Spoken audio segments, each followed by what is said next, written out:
Hello everyone. आज जो है हम लोग गिम्बल्स के बारे में जानेंगे। गिम्बल को गिम्बल कहा जाता है और जिम्बल, गिंगल ऐसा कुछ भी अलग नहीं कहना है। गिम्बल को गिम्बल ही कहा जाता है। काफ़ी लोगों को इसको प्रोनाउंस करने में तकलीफ़ होती है। तो देखिए, जब हम बात करते हैं गिम्बल के बारे में तो ये usually wedding cinematographers, content creators, solo creators या फिर शॉर्ट फिल्म मेकर्स, ये सारे लोग यूज़ करते हैं। इसको यूज़ करने का एक ही मात्र कारण होता है कि मोशन में शूट करते वक्त आपको स्टेबल शॉट्स मिले। आपको अगर एक ही जगह से शूट करना है तो ट्राइपॉड, मोनोपॉड्स होते हैं। अगर आपको हैंड हेल्ड शूट करना है तो आप डायरेक्टली कैमरा हाथ में लेके शूट कर सकते हैं। पर हैंड हेल्ड शूट करने में क्या होता है, अनस्टेबल शॉट आता है। पर हमें ऐसे बहुत सारे एंगल्स लेने होते हैं और हमारे पास जिमीज़ या डॉली शॉट ये सारी चीज़ें नहीं होती है। ये सारी फिल्म के सेट्स पे होती है। पर हमारे जो म्यूज़िक वीडियोज़, ये सारे जो छोटे छोटे जो काम होते हैं जो हम करते हैं कंपैरेटिवली, उसमें हमारे पास ये सारी चीज़ों की फैसिलिटी नहीं होती है। कैमरा होता है और कैमरा को डायरेक्टली अगर हम लोग को मोशन में लेके जाना है, इसके लिए गिम्बल बहुत अच्छा काम कर लेता है। काफ़ी सारे वेडिंग्स में डेकोरेशन के शॉट लेने हैं या फिर कपल का 360 डिग्री का शॉट लेना है। संगीत में पूरा आपको रिवॉल्विंग शॉट लेना है। कपल के कुछ रिवॉल्विंग पोर्ट्रेट लेने हैं। रिसेप्शन के शॉट के वक्त आपको रिवॉल्विंग शॉट लेना है। हर जगह पे गिम्बल का इस्तेमाल हम लोग करते हैं। अगर हम लोग हमारे खुद के YouTube videos as a creator बनाते हैं तो वहाँ पर भी हम लोग वॉकिंग वगैरह शॉट लेने के लिए गिम्बल्स का इस्तेमाल करते हैं। तो ये सारी चीज़ें आप हैंडल नहीं कर पाओगे। जैसे ही आप चलना शुरू करोगे आपको झरकी वीडियो आएगा। बेहतर है कि आप गिम्बल का इस्तेमाल करें। तकलीफ़ ये है कि गिम्बल होता क्या है, गिम्बल को यूज़ कैसे करना है और कौन सा गिम्बल लेना है, ये तीनों प्रश्न सामने होते हैं। तो आज हम इसी के बारे में जानेंगे। देखिए, गिम्बल जो होता है एक 3 एक्सिस का एक स्टेबलाइजेशन रहता है। जैसे हमारा ये बॉडी है, ठीक है, ये हमारा मेन बॉडी का स्ट्रक्चर है, ये हमारा हाथ है, ठीक है, और ये जो पूरा एक सेंसर बन जाता है, ठीक है। आप आपके हाथ में जब कैमरा पकड़ते हो तो ये जो है पूरा एक एक्सिस बन जाता है। ये सेम चीज़, ये एक्स एक्सिस एक एक्सिस बन जाता है, एक वाई एक्सिस बन जाता है, एंड जब आप घुमाते हो तो एक रोल एक्सिस बन जाता है। तो आप हमारी जो बॉडी का एक पोस्चर रहता है, वैसे ही अगर आप देखोगे तो गिम्बल का भी डिज़ाइन होता है। उसमें भी आपको टिल्ट एक्सिस, पैन एक्सिस और रोल एक्सिस मिलता है। टिल्ट का मतलब है कि जब आप कैमरा ऊपर से नीचे लेके जाते हो। वाई एक्सिस का मतलब होता है या फिर पैन एक्सिस का मतलब होता है जब आप कैमरा लेफ़्ट टू राइट या राइट टू लेफ़्ट करते हो। और रोल एक्सिस का मतलब होता है जब आप 360 डिग्री कैमरा को घुमाते हो। ये सारी चीज़ें काफ़ी स्टेबल ढंग से आप गिम्बल पे ले पाते हो।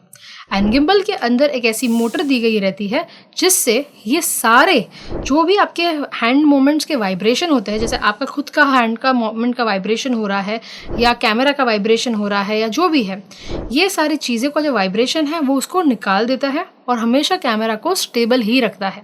जिसकी वजह से जो भी आप मोशन में शूट ले रहे हो, लेफ़्ट टू राइट या अप एंड डाउन तो कर ही रहे हो, पर खुद भी जब आप घूमते हो तो खुद जब आप घूमते हो उसका भी जो वाइब्रेशन होता है उसको भी वो निकाल देता है और काफ़ी स्मूथ शॉट आपको मिल जाता है। तो प्रश्न ये है कि कौन सा गिम्बल लेना चाहिए। तो सबसे पहले तो मैं ये कहूँगी, कुछ ही ब्रांड्स आज मार्केट में अवेलेबल है जो अच्छे गिम्बल्स बना रही है। सबसे पहले DJI, फिर ज़्यून आता है, फिर आपको मोज़ा आएगा, फ्यूटेक आएगा, ऐसे कुछ 3-4 ब्रांड्स मार्केट में हैं। अपने बजट के हिसाब से और उसकी बिल्ड क्वालिटी के हिसाब से और उसकी पेलोड कैपेसिटी के हिसाब से एंड उसकी आफ्टर सेल सर्विस के हिसाब से उसका भाव डिसाइड होता है। इसमें DJI का थोड़ा एक्सपेंसिव रहेगा, उसके बाद ज़्यून आएगा, उसके बाद मोज़ा आएगा, उसके बाद फ्यूटेक आएगा। प्राइसिंग में भी डिफरेंस है, ठीक है। और यही 4 पॉइंट्स को लेके डिफरेंस रहता है कि भाई अगर मैंने गिम्बल ले लिया तो उसके बाद उसकी सर्विसिंग करवाना हो तो क्या पॉसिबिलिटी है। अगर आज मेरे पास कैनन का R3 का कैमरा है तो वो जो कैमरा है वो आज 3.5 किलो 4 किलो तक अगर पहुंच जाता है तो क्या गिम्बल उसका पेलोड ले पाएगा। पेलोड मतलब क्या गिम्बल में ताकत या क्षमता है कि वो इतना सारा वेट वाला कैमरा उठा पाएगा। अगर मैं ज़्यून का क्रेन 4 लेती हूँ तो क्या वो गिम्बल हमारा ये जो पूरा का पूरा कैमरा है वो उसका पेलोड ले पाएगा। अगर मेरे पास कैनन का R6 Mark II है तो क्या हमारा DJI RS3 Pro या RS3 सिर्फ RS3 क्या वो इसका पूरा पेलोड ले पाएगा। तो आपको उस हिसाब से गिम्बल की रिक्वायरमेंट रहती है। देखो मार्केट में बहुत सारे गिम्बल्स रहेंगे, जैसे RS3 मिनी है, ठीक है, अच्छा गिम्बल है, पर क्या उस गिम्बल के ऊपर मैं R3 लगा पाऊंगी? नहीं लगा पाऊंगी। क्यों? क्योंकि R3 बहुत ही हैवी है उसके सामने। तो ये एक चीज़ रहती है कि गिम्बल का कितना पेलोड कैपेसिटी है। पहला पॉइंट, गिम्बल की बिल्ड क्वालिटी कैसी है, कौन से मटेरियल से बना है। काफ़ी बार प्लास्टिक टाइप मटेरियल से बना हुआ रहता है, काफ़ी बार जो है काफ़ी स्ट्रॉन्ग बिल्ड रहता है, तो हाथ में पकड़ते ही पता चल जाता है कि भाई इसका बिल्ड क्वालिटी ज़्यादा स्ट्रॉन्ग है।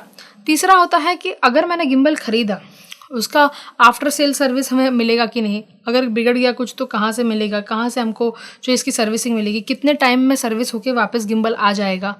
चौथा, वो कितने का है, राइट। ये शायद गिम्बल बहुत ही अच्छा है, पर क्या आपके वो बजट में बैठ रहा है। तो ये सारी चीज़ों का ध्यान में रखते हुए एक गिम्बल को आपको लेना होता है। गिम्बल में एक्स्ट्रा फीचर्स कुछ ऐसे रहते हैं कि कोई मोड्स दे दिए, कुछ एक्स्ट्रा मोड्स दे दिए, या फिर आपको कोई सेंसर उसके अंदर दे दिया। ये सारे एक्स्ट्रा कुछ फीचर्स रहते हैं जो काफ़ी सारे गिम्बल्स में, नए गिम्बल्स में थोड़ा थोड़ा वो लोग एक्स्ट्रा डालते हैं। But to be honest, mainly हम जो है पैन फॉलो मोड और फॉलो मोड यूज़ करते हैं। 2 ही मोड होते हैं जो सबसे ज़्यादा यूटिलाइज होता है। उसमें 360 मोड भी है, वो बहुत कम यूटिलाइजेशन में आता है। यूजुअली पैन फॉलो मोड और फॉलो मोड पे हमारा काम हो जाता है। सो आपको उसको यूज़ कैसे करना है, उसको सेटअप कैसे करना है, आइए इसको प्रैक्टिकली थोड़ा देख लेते हैं, इसका सेटअप करना कैसे होता है। सो अभी हम बैलेंस कर रहे हैं R3 कैमरा 16-35 लेंस के साथ DJI के RS3 Pro गिम्बल के साथ में। आप देख पा रहे हो यहाँ पे छोटी छोटी मेजरमेंट दी है।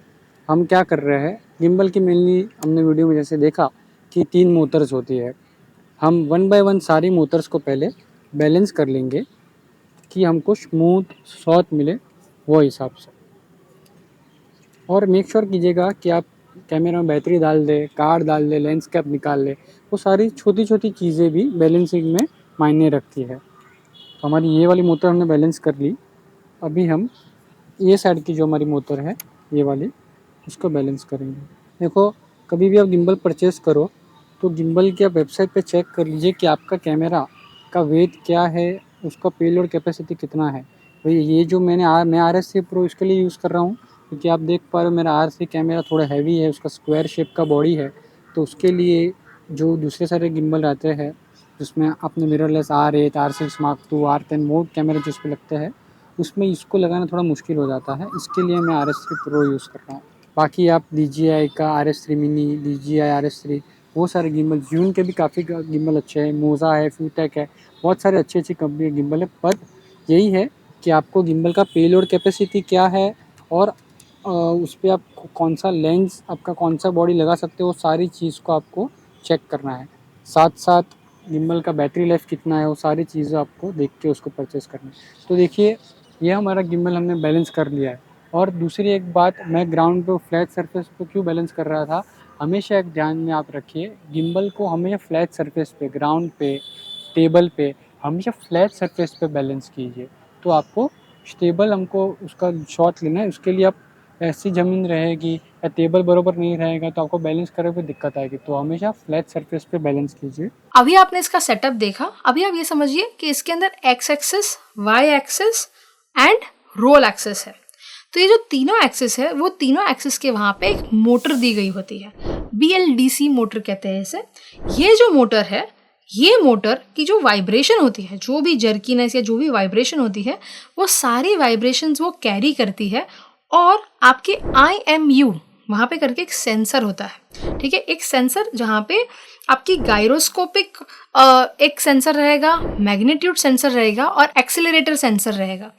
अच्छा, इसके डिटेल में हम नहीं जाएंगे क्योंकि वो बहुत ज़्यादा टेक्निकल हो जाएगा। पर ये जो सारी तीनों सेंसर्स वहाँ पे रखी है, वो ये सारे जो वाइब्रेशंस अलग अलग एक्सिस से आ रहे हैं उसको गैदर करता है और आपके कैमरा को वो डायरेक्ट करता है। बेस प्लेट पे वो चीज़ को भेजता है, वो वहाँ पर डायरेक्ट करता है, जिसकी वजह से उस सेंसर की मोटराइजेशन की वजह से आपको जो है, जो भी आप शॉट लेते हो उसमें स्टेबिलिटी मिलती है और वाइब्रेशन निकल जाता है। जो आप मोटर, जो आपकी जॉयस्टिक से आप गिम्बल यूज़ करते हो, वहाँ पर भी एक सेंसर दिया गया रहता है जिसमें आपके जो भी सारे वाइब्रेशंस या जो भी आपके कैमरा का मूवमेंट है वो मोटर उसके साथ भी कनेक्टेड रहती है। अच्छा, बस इतना ही है कि एक गिम्बल में सबसे इम्पॉर्टेंट टूल उसका गायरोस्कोपिक रहता है। गायरोस्कोप ऐसे सारे टूल्स रहते हैं, एक ऐसा स्पिनिंग व्हील रहता है, वो व्हील के वजह से, वो जो गायरोस्कोप है वो आपके हर एक एक्सिस में रहेगा, वो व्हील के वाइब्रेशंस के वजह से वो यूटिलाइजेशन में आता है। गायरोस्कोप वही व्हील है जो बड़े बड़े रॉकेट्स में भी लग जाता है।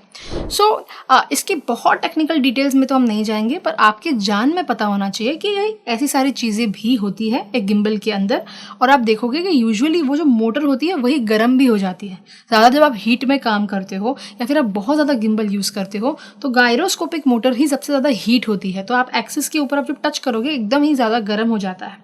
तो ये सारी चीज़ों का भी ध्यान रखना है कि गिम्बल ज़्यादा हीट ना हो।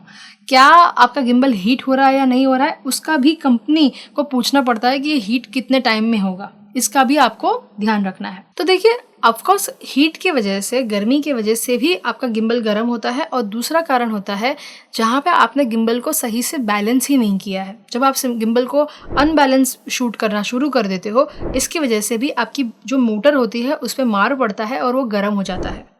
इसका और एक कारण वो भी है कि आपको जो है कैसे उसको बैलेंस करना है, उसका आपको फोटोग्राफ्स भी खींच लेने का। मतलब फॉर एग्जांपल आपने लेंसेज को चेंज किया, लेंसेज जब आप चेंज करते हो आपके कैमरा का वेट डिफ़र कर देता है, और डिफ़र करने की वजह से वहाँ पर आपकी जो मेजरमेंट होती है उसका आपको फ़ोटो लेना है, जिसकी वजह से आपको हमेशा पता रहेगा और आपको बारी बारी वो देखना नहीं पड़ेगा कि भाई कौन से पॉइंट पर ये प्रॉपरली बैलेंस हो रहा है। तो जब आप वेट चेंज करते हो आपको उसका जो है मेजरमेंट देख लेना है। इसके आगे ये भी रहेगा कि आजकल के गिम्बल जो होते हैं वो अपने फ़ोन के साथ भी आप कनेक्ट कर सकते हो। सो फ़ोन के ऊपर भी आपको जो भी आप शूट कर रहे हो वो दिखाता है, तो काफ़ी एक ऐप के द्वारा वो कंट्रोल होता है और वो आपको अच्छा पड़ेगा। अच्छा, अगर आपको कैमराज यूज़ नहीं करने हैं गिम्बल के ऊपर तो आपके पास फ़ोन का भी ऑप्शन है। DJI, मोज़ा, ज़्यून, फ्यूटेक, Insta360, फिर बहुत सारे हिफिन, ऐसी बहुत सारे ब्रांड्स हैं जो मोबाइल गिम्बल्स भी बना रहे हैं। तो अगर आप एक कंटेंट क्रिएटर हो या फिर वेडिंग्स में रील्स शूट करते हो, प्री वेडिंग शूट में आपको थोड़े से रील्स शूट करने हैं, BTS वीडियोस बनाते हो, बिहाइंड द सीन्स वीडियोस बना रहे हो, ट्रैवल वीडियोस बनाते हो, ऐसी सारी जगहों के लिए आपको एक गिम्बल जो फ़ोन के लिए रहेगा उसको भी आप इस्तेमाल कर सकते हो। इसके आगे रहता है Ninja walk. So for example आप जो है जब भी आप गिम्बल से शूट करते हो, यूजुअली लोग चलना शुरू कर देते हैं, नॉर्मली ऐसा नहीं होता है। गिम्बल को कैसे पकड़ना है उसका भी एक स्टाइल रहता है, और निंजा वॉक करके आपको जो है जो भी आप शॉट ले रहे हो उसको आप स्टेबली शॉट ले पाओगे। अब जो है थोड़ा सा हम उसको भी देख लेते हैं। तो अभी हम देखने वाले हैं निंजा वॉक। निंजा वॉक किस तरह से करते हैं, एक तो देखिए, एक छोटी सी टिप है। हमेशा अगर आप गिम्बल पे शूटिंग करने वाले हैं तो हमेशा शूज़, फ्लैट शूज़ जो आते हैं कैनवास वाले, वैसे पहनिए। जो हम लेदर के जो एड़ी वाले चप्पल आते हैं ना, वो मत पहनिए। क्यों? क्योंकि अगर आप ऐसे चलोगे तो वो भी ऐसे होएगा। तो हमेशा रिकमेंडेड है कि जो ऐसे वाले जो शूज़ आते हैं जिसका यहाँ से वहाँ थोड़ा कर्व हो, या तो पूरे फ्लैट आते हैं, वैसे शूज़ पहनिएगा। ये बहुत बड़ी बात है। पॉइंट छोटा आपको लगेगा, पर वीडियो में शूटिंग करने के टाइम, गिम्बल ऑपरेट के टाइम बहुत बड़ा रोल प्ले करता है। अभी हम निंजा वॉक देखते हैं कैसा होता है। देखिए, हमेशा थोड़ा गिम्बल का अगर आप थोड़ा बेंड होइए, ज़्यादा नहीं, थोड़ा नीज को बेंड कीजिए, और लंबे लंबे आपको स्टेप लेने, वैसे देखिए यहाँ पे ऐसे। अगर मैं आपको रिकॉर्डिंग भी ऑन करके दिखा देता हूँ, एक शॉट भी ले लेते हैं साथ में। अगर मैंने रिकॉर्डिंग ऑन किया, मेरे सामने सब्जेक्ट है, मैं निंजा वॉक करके जा रहा हूँ गिम्बल के साथ, तो आप देख पा रहे हो मेरा ये शॉट स्टेडी आया। अभी मैं आपको एक वही शॉट, सेम फ्रेम, वही शॉट देखेंगे विदाउट निंजा वॉक, मैं ऐसे ही चल रहा हूँ, ठीक है। वो अब देखिए शॉट डिफरेंस। मैं रिकॉर्डिंग ऑन किया, मैं देखो ऐसे ही चल रहा हूँ, फ्लैट चल रहा हूँ। आप स्क्रीन पे देख पा रहे हैं डिफरेंस कितना हो गया। मेरे को छोटी स्क्रीन में भी दिख रहा है कि अगर मैं सीधा सीधा चला तो ऐसे ऐसे जा रहा था, थोड़ा नीज दबा के चला तो स्मूथ चल रहा था। ये पॉइंट आपको लगेगा चलना यार, कौन इतना नीज को बैन करके काम करेगा, थक जाएंगे। पर अगर स्मूथ शॉट चाहिए, गिम्बल देखो कितना भी महंगा गिम्बल ले लो, ठीक है, कितना भी इन्वेस्ट कर लो, गिम्बल ले लो, पर ऑपरेटिंग ही अगर सही तरह से नहीं होएगा तो कोई भी गिम्बल में आपको स्मूथ शॉट नहीं मिलेगा, क्योंकि अगर आपने उसको बैलेंस सही तरीके से नहीं किया है। ठीक है, जैसे कैमरा का हम एक्सपोजर सही तरह से सेट करते हैं तब भी हमको कोई भी कैमरा का रिजल्ट अच्छा मिलता है, उसी तरह से कोई भी गिम्बल हो उसको सही तरह से बैलेंस, सही तरह से उसका वर्किंग करोगे, सही तरह से यूसेज करोगे, तभी उसका बेस्ट क्वालिटी आपको बाहर मिलेगा। आई होप आपको इसमें जो है काफ़ी सारा गिम्बल का नॉलेज मिला होगा। बेसिक लेवल का जो है, जो भी आपको गिम्बल का यूटिलाइजेशन या जो भी उसका प्राइसिंग रहता है, उस सब के बारे में आज हम लोगों ने डिस्कस किया। आई होप आपको अच्छा लगा हो। अगर लगा हो तो प्लीज़ इस चैनल को लाइक शेयर सब्सक्राइब करिएगा। एंड हमारा एक फ़ोटोग्राफी का कोर्स है जिसको आप ज्वाइन भी कर सकते हो। ये एक पेड कोर्स रहेगा, चाहते हो 1 महीने के कोर्स में रजिस्टर करवा सकते हो इस नंबर के ऊपर। Thank you so much everyone, see you soon.